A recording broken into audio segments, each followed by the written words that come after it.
Hello viewers, আসসালামু আলাইকুম। Take step YouTube চ্যানেলের পক্ষ থেকে সবাইকে স্বাগত জানাচ্ছি। এই ভিডিওতে আমরা দেখব উইন্ডোজ সার্ভার 2016 কিভাবে সেটআপ করতে হয়। এই ভিডিওতে আমরা উইন্ডোজ সার্ভার 16 এর A to Z আমরা দেখব। সো ভিডিওর শুরু থেকে শেষ পর্যন্ত দেখার জন্য অনুরোধ করতেছি। এরপরেও যদি আপনাদের কোনো কনফিউশন থাকে বা কোনো প্রশ্ন থেকে থাকে তাহলে অবশ্যই কমেন্টস বক্সে কমেন্টস করে জানাবেন। আমি ইনশাআল্লাহ সেগুলো সব অ্যান্সার দেওয়ার ট্রাই করব। সো তাহলে চলেন শুরু করা যাক। আমি VMware ওয়ার্কস্টেশনে সেটআপ করছি। বাট আপনারা চাইলে সেমভাবে আপনাদের ফিজিক্যাল সার্ভারে সেটআপ করতে পারবেন। শুরুতে আমাদের যেটা করতে হবে, create a new virtual machine, এখানে ক্লিক করতে হবে। এরপর টিপিক্যাল রিকমেন্ডেড সিলেক্ট করে নেক্সট করতে হবে। এখান থেকে আমাদেরকে একটা আইএসও ফাইল অ্যাড করে দিতে হবে। আমাদের শুরু থেকেই একটা আইএসও ফাইল কালেক্ট করে কোনো একটা ফোল্ডারে সেভ করে রাখতে হবে। পরে লোকেশনটাকে এখান থেকে দেখিয়ে দিতে হবে। তো এখান থেকে যেমন ব্রাউজ করে আমার আইএসও ফাইল এখানে আছে, এটাকে আমি অ্যাড করে দিচ্ছি। এরপর নেক্সট। এরপরে উইন্ডোজ সার্ভারের প্রোডাক্ট কি দিতে বলতেছে। আপনাদের কাছে যদি কোনো প্রোডাক্ট কি থাকে অ্যাক্টিভ করার জন্য তাহলে এখান থেকে দিয়ে দিতে পারবেন, অথবা আপনারা উইন্ডোজ সেট আপ করার পরেও আপনারা অ্যাক্টিভ করে নিতে পারবেন। এরপরে নেক্সট। এখানে উইন্ডোজ সার্ভার 2016 ভার্চুয়াল মেশিনের একটা নাম দিতে বলতেছে।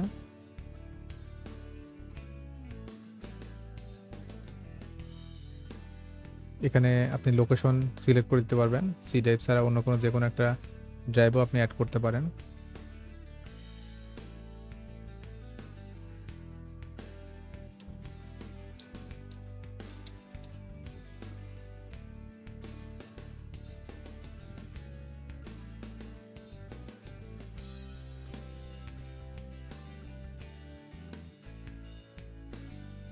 এরপর নেক্সট। এরপর নেক্সট। এখানে অ্যাট এ গ্লান্স আমাদের কনফিগারেশন আমরা যেটা করেছি সেটা শো করতেছে, যেটা এখান থেকে কাস্টমাইজ হার্ডওয়্যার করলে সেগুলোকে নতুন করে কাস্টমাইজ করা সম্ভব। যেমন আমার র্যামটাকে যদি আমি ইনক্রিজ করতে চাই তাহলে এখান থেকে র্যামটাকে ইনক্রিজ করে দেওয়া যাবে। প্রসেসরটাকে যদি আমি এখান থেকে বাড়াতে চাই এখান থেকে বাড়িয়ে দেওয়া যাবে। এরপরে আমার এখানে নেটওয়ার্ক অ্যাডাপ্টার মোডটা নেট মোডে আছে, এখান থেকে আমি চাইলে ব্রিজ মোডে করে দিতে পারি। এরপরে ক্লোজ করে দিচ্ছি। এরপরে ফিনিশ।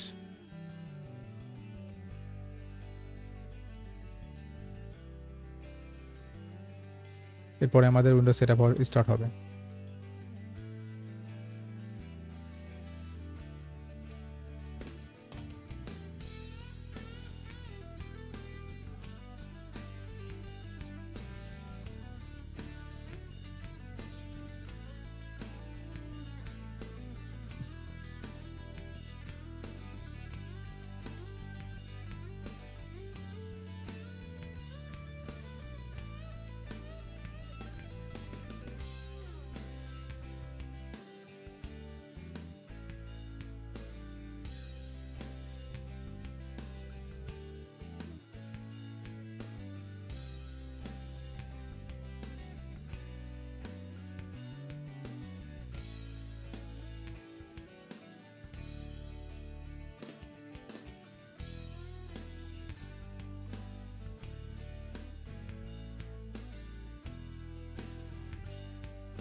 এখানে ফুল প্রসেসটা কমপ্লিট হতে একটু সময় লাগবে। সো শুরু থেকে শেষ পর্যন্ত দেখলে পরে আর কোনো কনফিউশন থাকার কথা না।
দেখেন আমাদের কনফিগারেশন অলমোস্ট শেষ।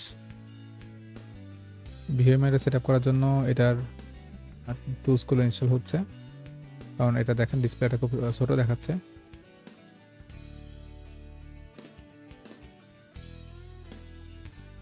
টুলসটা সেট আপ হওয়ার পরে দেখেন ডিসপ্লেটা এখন ফুল ডিসপ্লেতে চলে এসেছে। ফাইনালি আমি একটা রিস্টার্ট দিয়ে নিচ্ছি।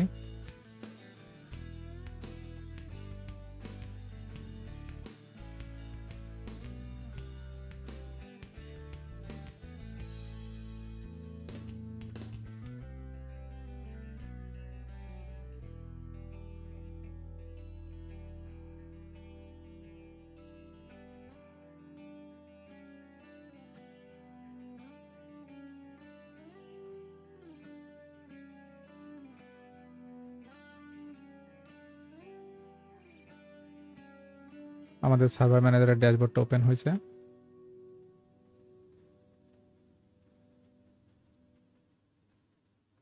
পরবর্তী ভিডিওতে আপনারা দেখতে পাবেন একটা সার্ভার সেট আপ করার পরে কি কি বেসিক কনফিগারেশনগুলো আমাদেরকে অবশ্যই করতে হবে।